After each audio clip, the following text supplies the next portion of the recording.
I'm Logan Crawford, and right now on the Spotlight Network, we're blasting off into a fun and futuristic take on a holiday legend. We're talking to a terrific author by the name of Wesley Summerfield, and he is the author of Santa Claus Comes to Town in a Spaceship.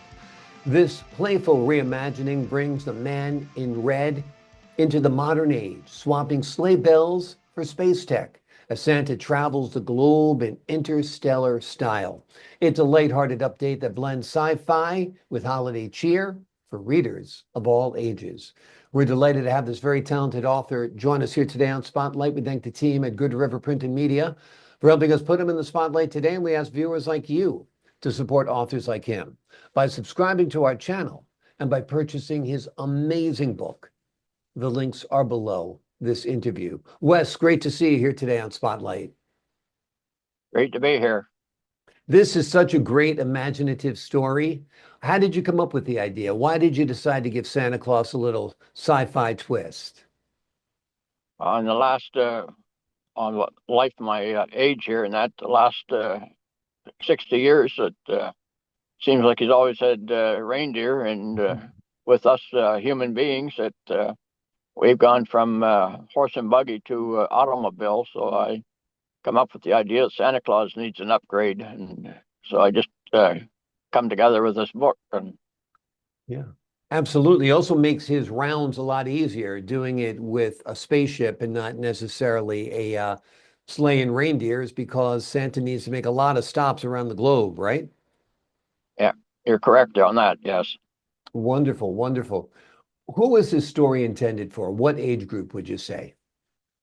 Well, this age group is for I'd say about from 1 to 10-year-old, Mhm. the younger people. Yeah, I think it's for anybody who believes in Santa Claus, right? Yes. Which means me too, because I still believe. You still gotta believe. If you're gonna have a great Christmas, you gotta believe. That's for sure. Tell Yeah, us you got to about keep. what's that? Yes, you got to keep that belief in there. Oh yeah, absolutely. And there are magic and miracles that happen around Christmas time that can't be explained by any other thing than the magic of Christmas or perhaps Santa Claus for sure. Have you envisioned this book as a movie or an animated series or something like that for kids? I think that it's been a long time since they came up with a Rudolph the Red-Nosed Reindeer or, one of those type of Christmas stories, right? Oh, yeah, I visioned it as a movie coming out, and actually a couple of years ago I did put a DVD out with it, but I just haven't put it out as a marketing tool yet. Yeah, But maybe that video can be redone in better form, but yeah, just done by a couple of rookies there, and yeah. you Well, know, very but cool, very cool. And I think you put together a fine story, a fun story, an imaginative story. So I think if somebody out there in Hollywood is watching, this is a children's holiday classic that is ready to be made, no doubt. It's really, really wonderful. Talk to us a little bit about the images in the book.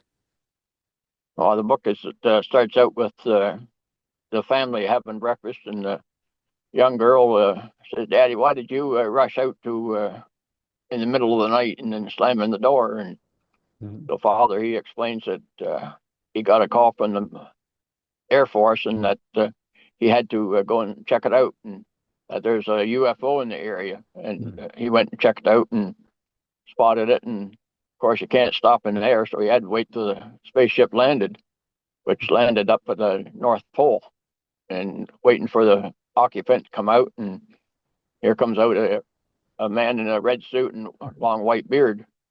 And they got talking about the discussion and what goes on at the North Pole, and decided to ask the guys if they wanted to take a tour of the ship. Mhm. So they went on board and took a tour of the area and seen the little control area with where Santa Claus works, and then all the elves are out in the big room and about the size of a half a football field, where all the toys are stored, and they're putting the toys in mini ships where they send them down to put them on the doorstep and or patio, since there's not too many that have chimneys anymore. So then father explains it to the girl. That's the the reason for going out. Wonderful, wonderful. Such a great story, so imaginative. And I think that's what Santa Claus would need to get the job done, particularly now in 2025. So that's really, really great. Is this your first time writing a children's storybook? Yes, this is the first one. Wow. And in the next 2 or 3 weeks, there should be another one coming out about growing up on a dairy farm. Okay, great. Is that Plus, based on real life experience? Did you grow up on a dairy farm?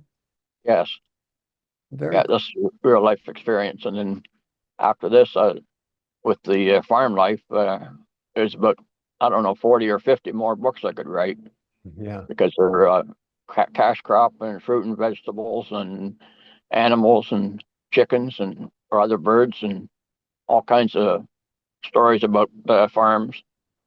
Hmm. And the one about the dairy farm is you milk the cows, send it to the producer, and explain in the back of the book what's in the grocery store that's got milk in it.